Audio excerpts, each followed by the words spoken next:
Hi everyone. We are starting a new series called The Voices of Mittelstand.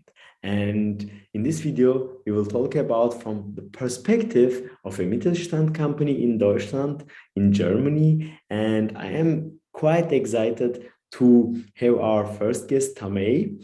And Tamey is the managing director of Doc Meisel, and she is quite experienced when it comes to software test automation. My name is Jan, and I am the founder of 360 Digital Transformation, where we help small and medium businesses, so Mittelstand, to optimize, digitalize, and automate their business-specific processes. Without any further ado.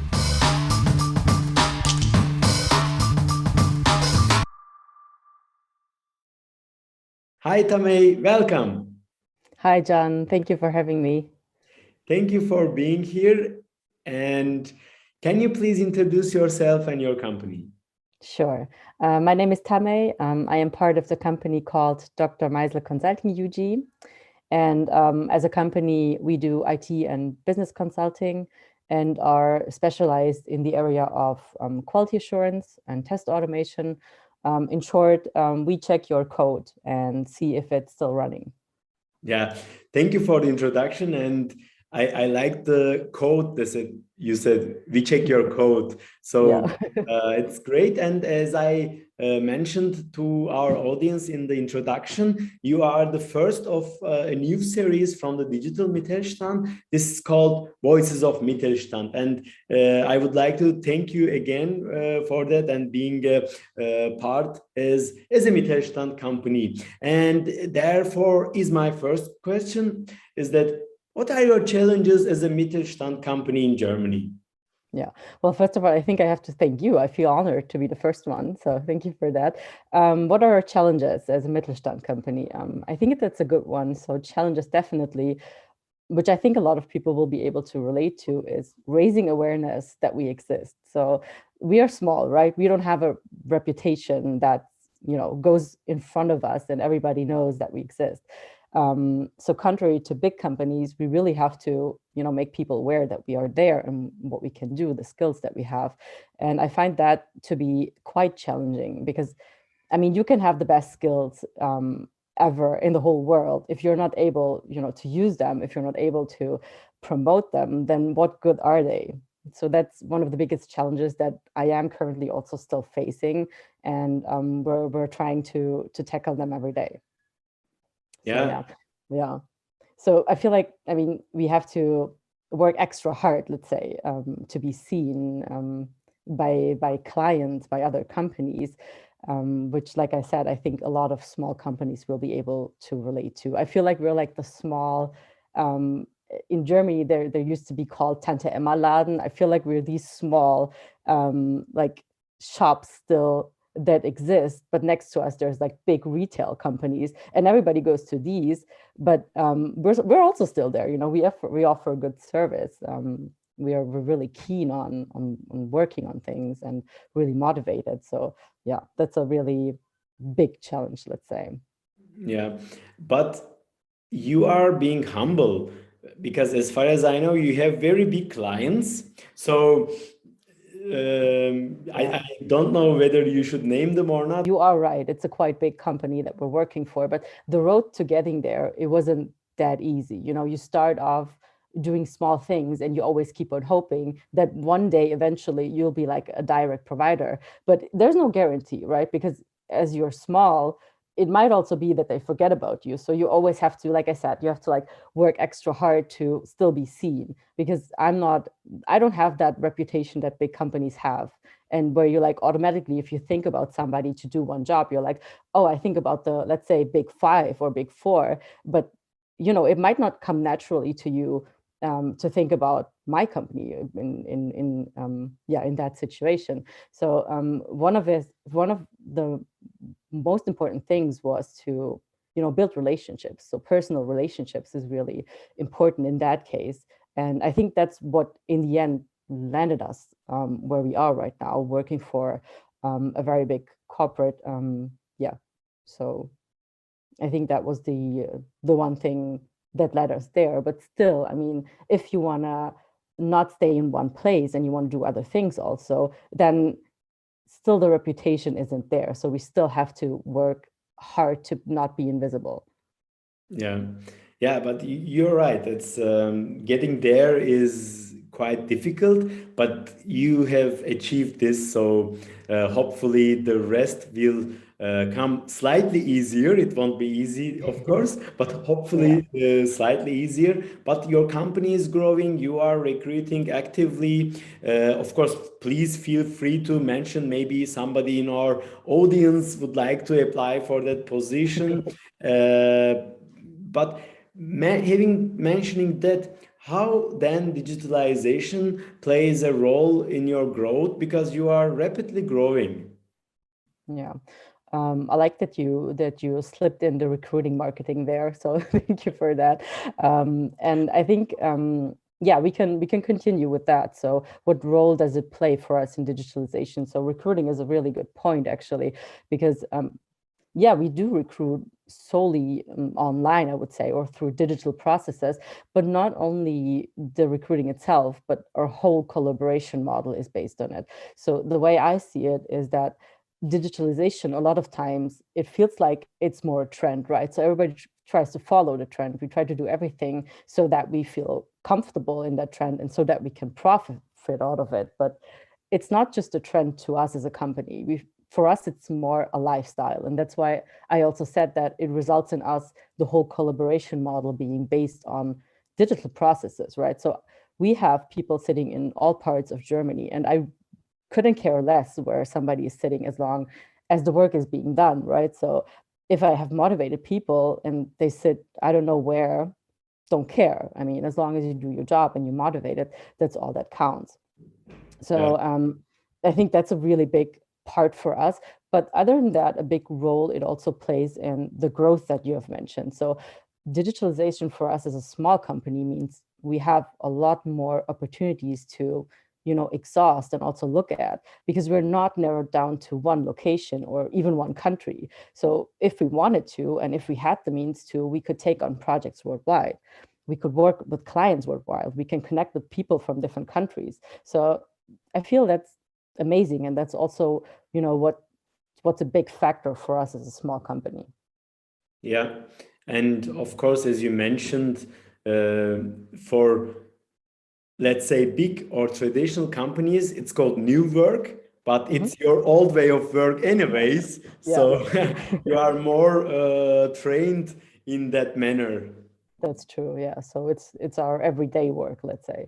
Yeah, but it's great to hear that, and it brings your company agility, flexibility, and also I think for me, if I would someday have to work somewhere, I wouldn't prefer going to any location. Maybe I will need to move. Maybe I will have my family, and instead of I would love to be on a beach Yeah, and still be able to work, or at yeah, least have the opportunity to choose where yeah, to work. And your company already provides that even before yeah, the crisis, I believe.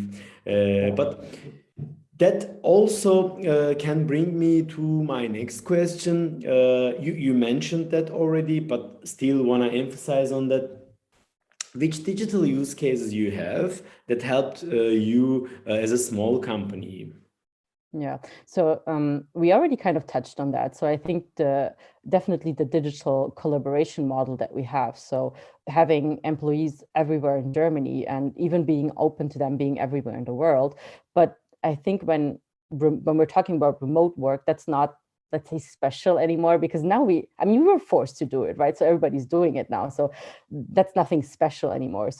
But for me, the remote working, it goes also hand in hand with, let's say, remote recruiting. So if we're looking for new people, we have to do it, or we were forced to do it all digital, and we like doing it all digital, right? So we can build networks with different people, connect with them, talk to them, all while doing it online. So one of the use cases definitely is that we started to just get in touch with people for example, just add them on LinkedIn, talk to them, have phone calls, have like Zoom meetings like this, have a Skype meeting, whatever works. So, we profited from all of that, but not only for internal things, but also, the way that our collaboration ended up being, right? So it's kind of the same story. So we ended up working together. So us as Dr. Meisel with you guys as 360 Digital Transformation, just because we found each other online. So it was also a whole thing of networking, connection.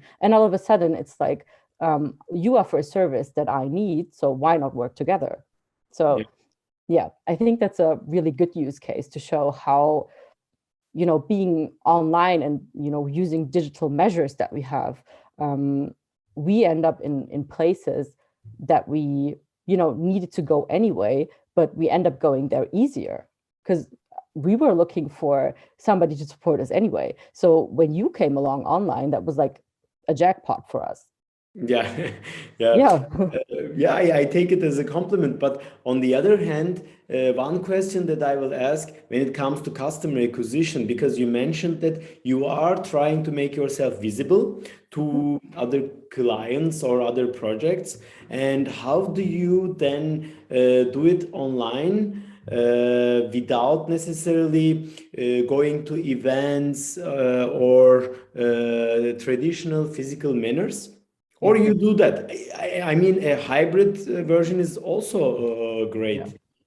Yeah, I like the hybrid version. Like I'm not saying like offline is, bad or only online is good or vice versa. So I think having both of that is, best of both worlds. But if you look at the online world, really the networking isn't that different than what you would do in real life if you meet somebody. So I feel like a lot of times people think that online it's way different, but it's really not. So you see somebody post something, you like it, for example, and you would do the same thing if you met them offline. You see somebody who, I don't know, he has done this and that in his company, you just go talk to them. So it's the same thing on the online world. It's really not rocket science.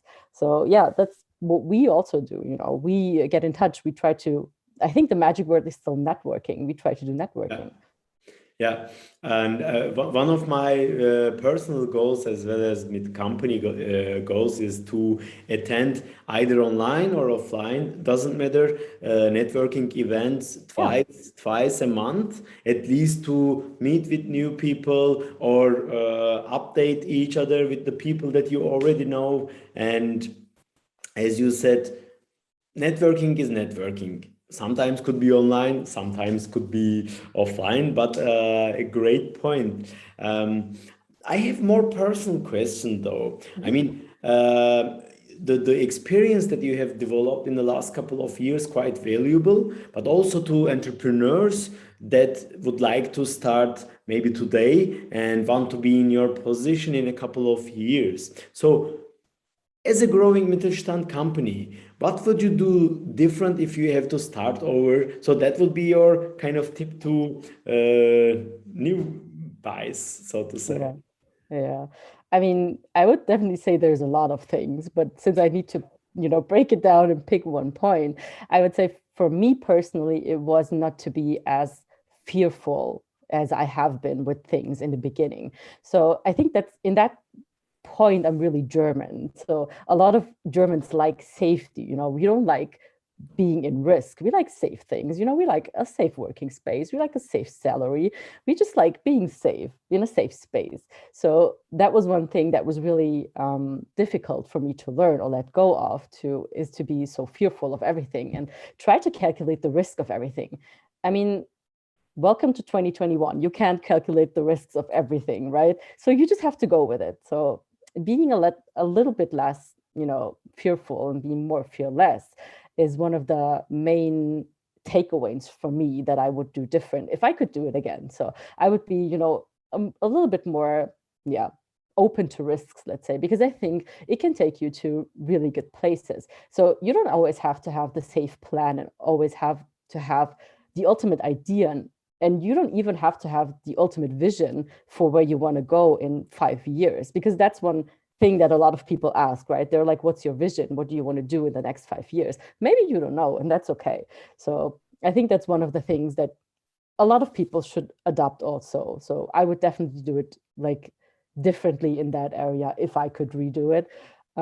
Since I can't, I'm still working on, for the future, doing it differently at least, because sometimes you still slip back into old habits, and you still think of everything that could go wrong, all the risks that you're facing, especially now that we have more responsibility, let's say, not only towards our clients, but also towards, employees or people you're working with, partners, whatever it is that you have going on. So yeah, that would be my number one thing, let's say. Yeah, thank you for this honest, so to say, suggestion, because I believe we all have that, and it's a valuable suggestion to the audience, especially when they start from scratch. They think the experienced entrepreneurs are always like this. They were brave, they were making decisions, but it's not the reality. Yeah, And you said, I wish it was. So yeah, yeah, but it's not. it's not. It really isn't. No. Yeah, Yeah. and not for you, not for me. I think that's for almost everyone. They were fearful in the beginning, and we were fearful in the beginning. Let's say we made mistakes, and thanks to these mistakes, we came to this point, and we will keep on making mistakes to learn more. And this is, I think, the way to growth. And as a let's say, managing director of a Mittelstand company, what would be your suggestion to this time other Mittelstand managers, owners, because you are coming from more digital background and perspective, how they can benefit from, yeah, let's say, your perspective of digitalization. Therefore, what will be your top suggestion to other Mittelstand companies? Yeah, I actually have two, I think. So one of them is keep your portfolio, I don't want to say client portfolio, but let's say cooperation partner portfolio, the industries that you want to enter, keep them diverse. A lot of people are going to think that's because of, let's say monetary reasons, because more industries, more clients means more money, but that's not what I'm getting at. I think that keeping the industries or the areas that you work in diverse will help you to not get stuck in in monotony, just not get stuck in an area where you learn something, you learn everything, and then your learning curve comes to a halt. You don't continue to learn, you don't continue to see new things, because what happens a lot of times is you get accommodated, right? You get comfortable, you know Yeah. what you're doing, you know the industry, you know the client maybe, but that's not, especially in the world of digitalization, that's not a good thing to do. You should always challenge yourself, you should challenge what you can do. So I think it's always good to have a wide range of clients, cooperation partners, even employees. I mean, it can be applied in every direction, just to keep you going, just to keep your, if you want to say it like that, keep your mind running, let's say, Yeah.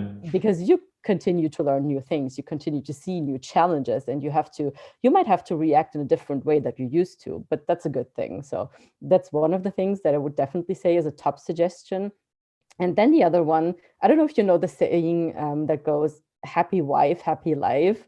I want to, revert it into company jargon and say happy employee, happy, I don't know, let's say manager or life, whatever, but Yeah. something like that. So if you're getting if you're, if you see what I'm getting at, it's more that you should focus on your employees. You should make sure that they feel comfortable, that they're happy with what they're doing, because especially for small companies, whatever client you have or whatever corporation partner you have, it will be important for you to make sure that you don't have people who do a 9 to 5 and just sit there, and do their job and then go home.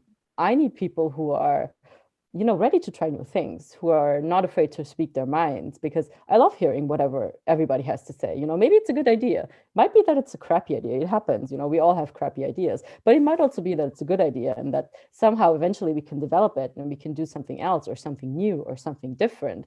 So I think it's really important to have a focus on your employees. because I've seen, other managers, companies do it differently. Usually, I mean, I've seen a lot of things, right? So usually it's like this, that employee says, for example, I want to do this and that training. And then you have to justify why you want to do the training, right? But why is it like that? I mean, Yeah. of course, it should somehow fit in your portfolio, understand where they're coming from. But what if it's training that's not fitting in the portfolio, in the skill set of the employee? Would that be so bad? I don't think so. I mean, I think it's good to see new things. Maybe the employee is just interested in that area. Maybe he can learn skills that he can use in, whatever day-to-day life he's doing. So I would not just close it off and say, no, you can't do it, but try to understand the reasoning and maybe see if that's somehow also beneficial, not only to the employee, but also in the long run to your own company. So yeah, I mean, that's only one example in, keeping your employees happy. Um, but really, I mean, they're the workforce, right? So they're really the brains behind everything. Yeah. So I think it's always good to have a good connection and yeah, make them feel comfortable, make them feel welcome, make them feel valued. Yeah, you sound like a great employer. Which positions you recruit? I mean, we have a few positions coming up actually. As we're, working in the area of technical stuff, also going more into the software area. We're always looking for people who are not necessarily experts, but are interested in that area. That's also a great plus. People who are, who have a function between functional area and IT. So kind of, bring together the business side and the IT side is always people that we're looking for. So really, I mean, if you're even remotely interested in what we're doing, I'm always happy to, get in contact, exchange. It doesn't have to be something that, leads to something at all. If you just want to talk, that's also fine. So yeah, we're always looking for people interested and motivated to work in the area of quality assurance test automation. And yeah, so if there's somebody watching out there who's interested, feel free to reach out. Yeah, and please don't forget that Tamey is also looking for entry level, right? So they don't have Exactly. to Yeah. be in every position very Yeah. experienced. Yeah, that's what I said. I mean, that's what I meant by saying it doesn't have to be somebody who's really skilled also in the area. If you think it's interesting and you're ready to learn, that's more valuable to me personally than somebody who has a big resume of saying, I did this position 5 years and this one 6 years and I studied this and that. I'm not looking for a resume, right? I'm looking for people. So somebody who's really ready to, you know, work and be motivated about it, ready to learn. So I think that's much more valuable than somebody who has a great CV, even though, I mean, no offense, great CVs are awesome. So if you have a great CV, that's also great. But what I'm trying to say is, like I said, we're not looking for a specific, a specific person, a specific personality. We're looking for, people just in general. Yeah, good to know. And how people can find you, not only the recruiters, but also the companies or our audience, how they can find you. Yeah, I mean, we have a website that you can always check out. It's Doc Meisel. So you can find us by just Googling that or typing it into your search bar. But you can also reach out to me directly on LinkedIn. You will find me there. I have my own profile. We don't have a company profile yet. It's to come as we're dealing with, social media management and everything, which, by the way, is also a position we're looking at for somebody who's down to doing social media management, as I am. Not that great with social media management.